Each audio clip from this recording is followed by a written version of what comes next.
Waalaikumsalam warahmatullahi wabarakatuh. Nah, bagaimana kabarnya hari ini anak-anak? Baik, Bu.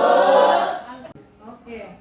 Alhamdulillah ya, kita masih diberi kesehatan hari ini karena tidak ada yang alfa di kelas 7B. Indonesia, Indonesia tanah airmu, aku berjanji padamu. Ada yang masih ingat pembelajaran sebelumnya atau pembelajaran pada bab 4?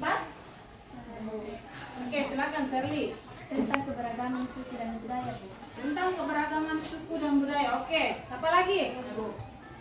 Tentang keberagaman ras dan antar golongan. Tentang keberagaman ras dan antar golongan. Ya, benar ya. Siapa lagi? Oke, Haris.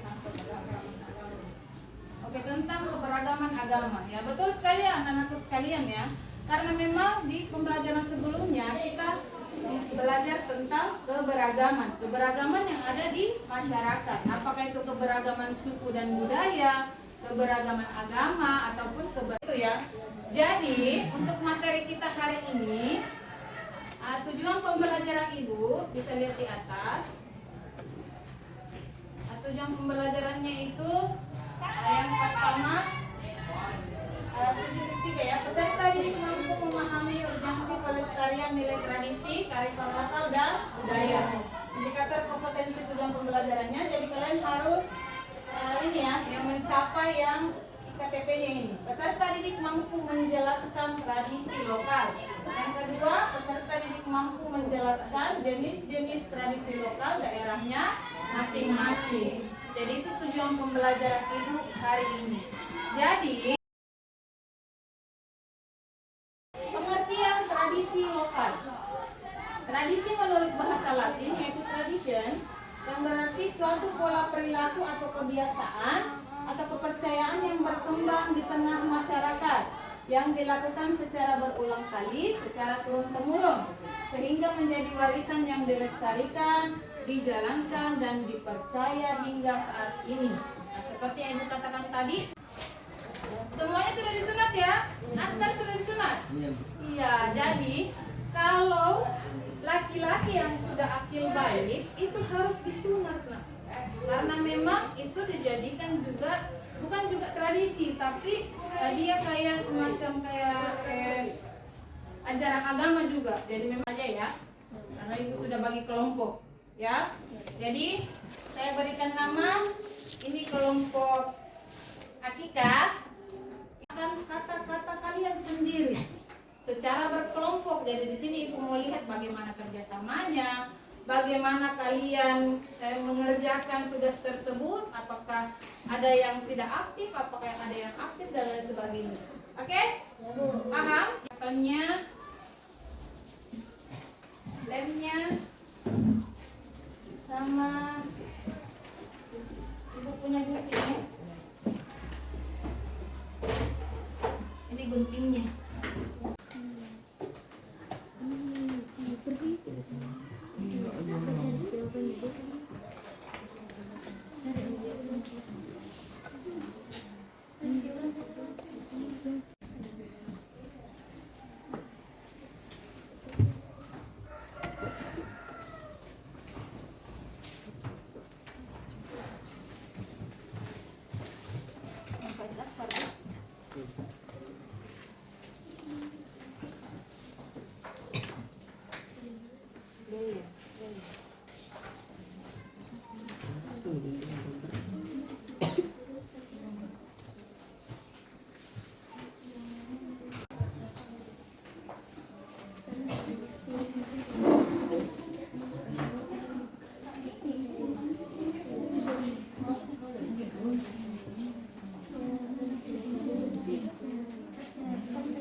Jadi itu LKP-nya dijelaskan secara singkat tadi. Yang inti-intinya saja. Intinya saja.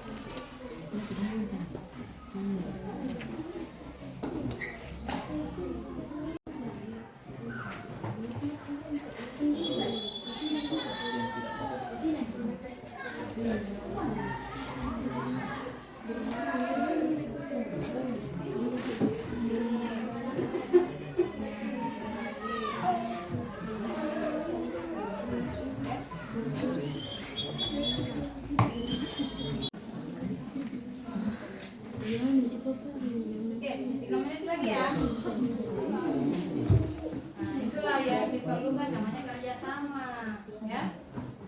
Bagi-bagi pekerjaan. Penjelasan, siapkan kelapa muda yang sudah dibuka dan airnya digunakan untuk membasuh gunting hingga memotong rambut bayi. Lakukanlah tasbih dan cincin emas yang dicelupkan ke air dan diselipkan ke dahi bayi. 2. Cara pelaksanaan yasinan. Yasinan untuk mendoakan orang yang pertama dianjurkan untuk berwudu sebelum membaca surat Yasin, kemudian menghadap kiblat dan membawakan Al-Fatihah kepada Nabi Muhammad SAW. Cara pelaksanaan khitanan. Siapkan macam-macam pisang, siapkan kayu bakar, male akikah. Cara pelaksanaan akikah. Akikah adalah peristiwa agama berupa penyembelihan kambing bagi bayi yang baru lahir, anak perempuan 1 ekor kambing dan laki-laki dan ekor kambing untuk diberi tunjangan dan kesehatan dan melaksanakan kekerasan. Aktif lagi ya. Nah, meskipun memang di kelas ini memang rata-rata semua pendiam, saya harap dalam pembelajaran itu kalian lebih percaya diri, lebih agresif lagi. Agresif dalam menerima pembelajaran ya, dalam mempresentasikan hasil kerja. Cara berlakuan dengan cara yang sama. Kebiasaan itu dilakukan secara terus-menerus karena dinilai bermanfaat bagi sekelompok orang, sehingga sekelompok orang itu melestarikannya. Di mana terdapat dua jenis tradisi, yaitu tradisi ritual agama, contohnya yasinan atau sunatan, dan tradisi ritual budaya, contohnya bangun rumah atau akikah. Oke. Jadi tahu apakah kalian sudah paham apa itu tradisi atau tidak? Oke. Tradisi adalah kebiasaan yang dilakukan secara berulang-ulang dan dijadikan warisan sejarah turun-temurun pada sebagian orang. Oke, betul ya? Tepuk tanganmu. Hari ini